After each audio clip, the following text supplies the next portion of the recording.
നമസ്കാരം. അടുത്ത അസംബ്ലി തെരഞ്ഞെടുപ്പിൽ കേരളത്തില് നേമത്ത് മത്സരിക്കുന്നത് ആരാണ് എന്ന കാര്യത്തിൽ ഏകദേശമൊക്കെ തീരുമാനമായി വരികയാണ്. LDFന്റെ സ്ഥാനാർത്ഥിയായിട്ട് മേയർ ആര്യ രാജേന്ദ്രനെയാണ് നേമത്ത് മത്സരിപ്പിക്കാൻ ശ്രമിക്കുന്നത് എന്നാണ് മനസ്സിലാകുന്നത്. കഴിഞ്ഞ ദിവസം പോത്തീസ് രാമേന്ദ്രൻ രണ്ട് സ്ഥാപനങ്ങളിൽ നമുക്കറിയാമല്ലോ, കഴിഞ്ഞ ദിവസം ഉണ്ടായിട്ടുള്ള ചില പരാമർശങ്ങൾ, മേയറുടെ പരാമർശങ്ങൾ വലിയ വാർത്തയാണ് കൊടുത്തത്. അവിടുത്തെ കക്കൂസ് മാലിന്യങ്ങളും മറ്റും ആമേഴഞ്ചാൻ തോട്ടിലേക്ക് തള്ളുന്നു എന്ന് പറഞ്ഞുകൊണ്ട് വലിയ കോലാഹലമാണ് ഉണ്ടായത്. എന്നാൽ കഴിഞ്ഞ കുറെ മണിക്കൂറുകൾ, അതിനുശേഷമുള്ള മണിക്കൂറുകൾ ശ്രദ്ധിച്ചു നോക്കിയാൽ ഒരു 50 രൂപയുടെ ഫൈൻ അടച്ചതായിട്ടോ, 1 മിനിറ്റ് നേരമെങ്കിലും അവരുടെ സ്ഥാപനം പൂട്ടിച്ചതായിട്ടോ ഒന്നും കാണാൻ കഴിയില്ല.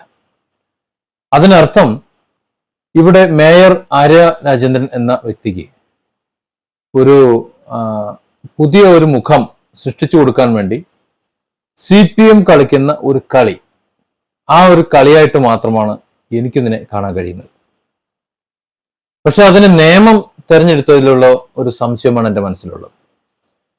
കാരണം നമുക്കറിയാം, ഈ മേയർ ആര്യ യദു വിഷയമുണ്ടാകുന്നത് തിരുവനന്തപുരത്ത് വെച്ചിട്ടാണ്. കഴിഞ്ഞ ഏപ്രിൽ 27-ാം തീയതി ആ സംഭവം നടക്കുമ്പോൾ മേയറുടെയും MLAയുടെയും ആ ഒരു സ്ഥിതി, സാമൂഹിക സ്ഥിതി എന്ന് പറഞ്ഞ ജനപിന്തുണ എന്ന് പറയുന്നത് ഒരൊറ്റയടിക്ക് താഴേക്ക് പോയത് നമ്മൾ കണ്ടു. അതിന്റെ ഫലമായിട്ട് വലിയ ഒരു ജനപിന്തുണ നഷ്ടപ്പെട്ടു. അല്ലെങ്കിൽ ഇപ്പോ മന്ത്രിയായിട്ട് വെച്ചു കഴിഞ്ഞാൽ LDFന്റെ തന്നെ മുഖഛായക്ക് കോട്ടം വരും എന്ന് മനസ്സിലാക്കിക്കൊണ്ട് സച്ചിൻ ദേവിന് മന്ത്രിസ്ഥാനം വരെ നഷ്ടപ്പെട്ടു. അത് മന്ത്രിസ്ഥാനത്തേക്ക് പരിഗണിച്ചിരുന്നത് ഒരു കന്നി മന്ത്രി ആകാനുള്ള ഒരു അവസരവും, ഒരുപക്ഷെ ജീവിതത്തിൽ ഇനിയിപ്പോൾ LDFന് ഒരു മന്ത്രിയാകാൻ കഴിഞ്ഞില്ല എന്ന് വരും. ആ ഒരു അവസരം, മന്ത്രിയാകാനുള്ള ഒരു അവസരം നേരെ വയനാട് ചുരം കയറി കേളുവിന്റെ വീട്ടിലേക്ക് പോയി.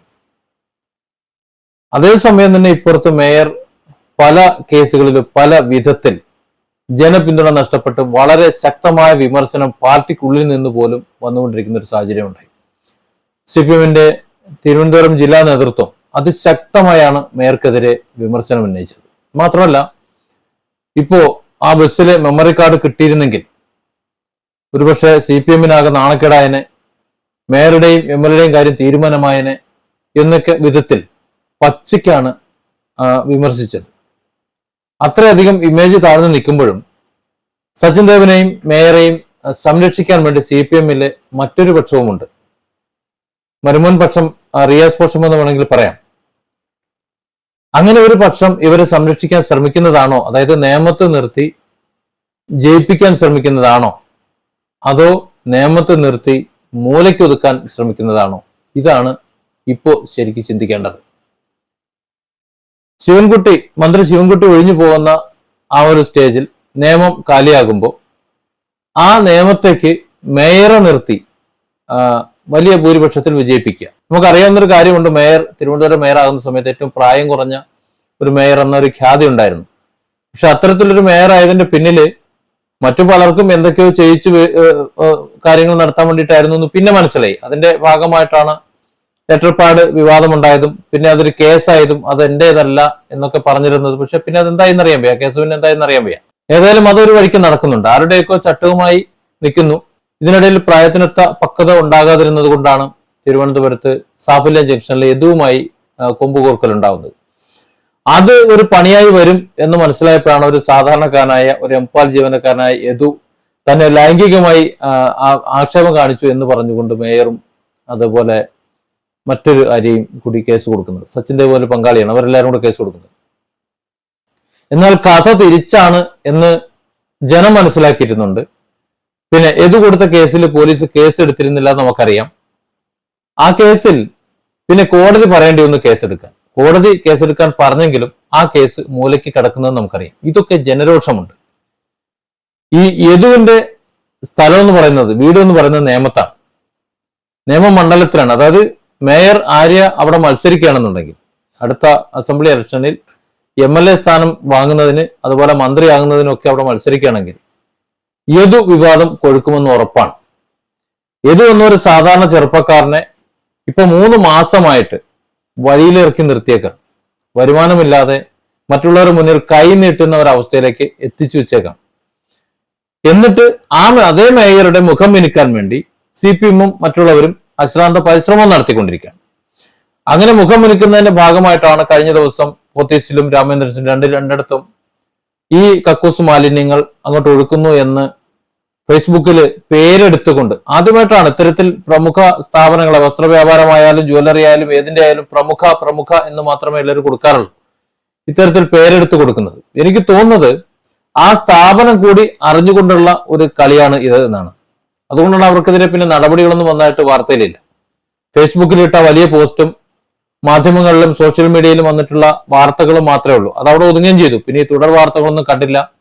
നേരത്തെ ഞാൻ പറഞ്ഞതുപോലെ ഏതെങ്കിലും വിധത്തിലുള്ള നടപടികൾ, തുടർ നടപടികളോ കേസെടുക്കലോ എന്തെങ്കിലും ഉള്ളതായിട്ട് അറിയില്ല. ഏതെങ്കിലും കേസിൽ FIR ഇട്ടതായിട്ട് അറിയില്ല. അങ്ങനെ യാതൊന്നും തന്നെ അറിഞ്ഞില്ല. ഇവിടെ ആമഴിഞ്ഞ തോട്ടിൽ ഒരാൾ മരണപ്പെട്ടതുമായി ബന്ധപ്പെട്ട് മേയറുടെ അല്ലെങ്കിൽ കോർപ്പറേഷന്റെ അനാസ്ഥയുടെ ഭാഗമായിട്ട് ഒരാൾ മരണപ്പെട്ടതുമായി ബന്ധപ്പെട്ട് ഒരു ഉദ്യോഗസ്ഥനെ സസ്പെൻഡ് ചെയ്ത് മുഖം മുന്നിക്കുന്ന ഒരു പരിപാടി പിന്നെ കണ്ടത്. നേരത്തെ പറഞ്ഞിരുന്നത് റെയിൽവേ ആണ് ഉത്തരവാദി, ഞങ്ങൾ ഉത്തരവാദിയല്ല എന്നൊക്കെ പറഞ്ഞിരുന്നെങ്കിലും പിന്നീട് കോർപ്പറേഷൻ തന്നെയാണ് ഉത്തരവാദി എന്ന് പറഞ്ഞുകൊണ്ട് ഒരാളെ സസ്പെൻഡ് ചെയ്യുന്നത് നമ്മൾ കണ്ടു. ഇപ്പൊ ചുരുക്കം പറഞ്ഞാൽ ഈ കഴിഞ്ഞ കുറെ കാലം എടുത്തു നോക്കുകയാണെങ്കിൽ അവർ ബന്ധപ്പെടുന്ന ഓരോ മേഖലയിലും തിരിച്ചടികൾ കിട്ടിക്കൊണ്ടിരിക്കുന്നതിനിടയ്ക്കാണ് ഈ മുഖമിനുക്കൽ നാടകങ്ങൾ നടക്കുന്നത്.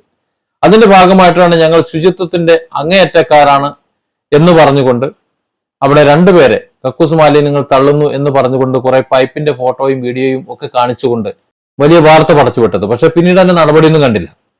എന്നാൽ ഇതേ സമയം തന്നെ അർജുനെ കാണാതായിട്ട് 10ാമത്തെ ദിവസത്തിൽ കടക്കുമ്പോൾ ഇവിടെ നിന്ന് ഒരാൾ അവിടെ പോയി സെൽഫി എടുക്കുന്നു, അതുപോലെ അവിടെ നിന്ന് ലൈവ് ഇടുന്നു എന്ന് പറഞ്ഞാൽ ഞാനും ജനകീയനായി മാറിക്കൊണ്ടിരിക്കുന്നു. യദു മേയർ വിഷയത്തിലെ അന്നത്തെ വിഷയത്തിൽ ബസ്സിൽ കയറിയ ഞാനല്ല ഇപ്പോഴത്തെ ഞാൻ എന്ന് തെളിയിക്കാൻ വേണ്ടി ഞാനും പരമാവധി ശ്രമിച്ചുകൊണ്ടിരിക്കുന്നു. അപ്പോൾ ഇതിന്റെയൊക്കെ ഒരു കൂട്ടിച്ചേർക്കൽ നോക്കുമ്പോൾ നേമത്ത് അടുത്ത അസംബ്ലി ഇലക്ഷനിൽ മേയർ മത്സരിക്കാനുള്ള ഒരു തയ്യാറെടുപ്പ് ഇപ്പോഴെ തന്നെ നടത്തിക്കോ, മുഖം മെനുക്കിക്കോ, എല്ലാ കാര്യങ്ങളും കൃത്യമായിട്ട് ചെയ്യുന്ന സൽസ്വഭാവിയായിട്ടുള്ള സദ്ഗുണ സമ്പന്നയായിട്ടുള്ള ഒരാളാണ് നേമത്തിന്റെ MLA ആയിട്ട് വരാനുള്ളത് എന്ന് ഒന്ന് ജനങ്ങൾ കൊണ്ട് പറയിച്ചോ എന്നതാണോ എന്ന് എനിക്കറിയില്ല. നമ്മൾ മലയാളികളുടെ ഒരു രീതി എന്ന് പറഞ്ഞാൽ അതിനു മുമ്പുള്ള മുഴുവൻ കാര്യങ്ങളും ഏതെങ്കിലും ഒരു ചെറിയ കാര്യത്തിൽ മറന്നുപോകും. നമ്മുടെ കിറ്റിന്റെ കാര്യത്തിൽ 2ാം സർക്കാർ വന്നതുപോലെ എല്ലാം അതിനു മുമ്പുള്ള കാര്യങ്ങളെല്ലാം മറന്നുപോകും.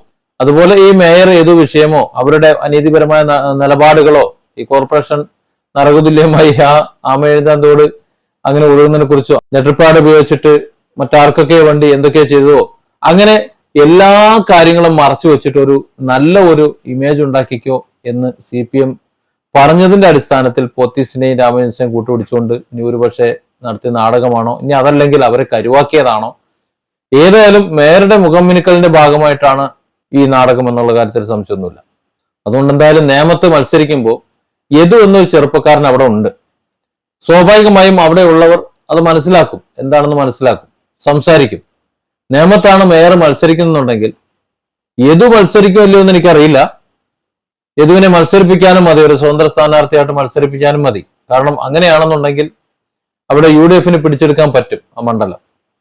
അത്രത്തോളം ജനങ്ങൾ എതിർത്ത് നിൽക്കുകയാണ്, ജനങ്ങൾക്ക് വെറുപ്പുണ്ട്.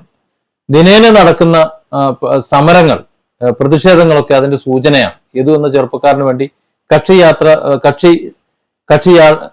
രാഷ്ട്രീയ ഭേദങ്ങൾ, മറ്റ് സംഘടനാ ഭേദങ്ങൾക്കെതിരെ കക്ഷി രാഷ്ട്രീയ മറ്റ് സംഘടനാ ഭേദങ്ങളില്ലാതെ ജനം ഇറങ്ങുന്നത് അത് തന്നെയാണ് സൂചിപ്പിക്കുന്നത്. അതുകൊണ്ട് മേയർ നേമത്താണ് മത്സരിക്കുന്നെങ്കിൽ, ആര്യ ഇനി അടുത്ത അസംബ്ലി ഇലക്ഷനിൽ നേമത്താണ് മത്സരിക്കുന്നുണ്ടെങ്കിൽ മത്സരം പഴയതുപോലെ ആയിരിക്കില്ല, ശിവൻകുട്ടി മത്സരിച്ചതുപോലെ ആയിരിക്കില്ല, ഒരല്പം കടുത്തത് തന്നെ ആയിരിക്കും എന്നതാണ് എനിക്ക് തോന്നുന്നത്. ഒരുപക്ഷെ ഈ ജനപിന്തുണ ഇല്ലായ്മ അത് മുതലെടുത്തുകൊണ്ട് ഒരു വിഭാഗം ആര്യയെ എന്നേക്കുമായി നേതൃസ്ഥാനത്ത് നിന്ന് മാറ്റി നിർത്താനുള്ള ഒരു നാടകം ആയാലും മതി.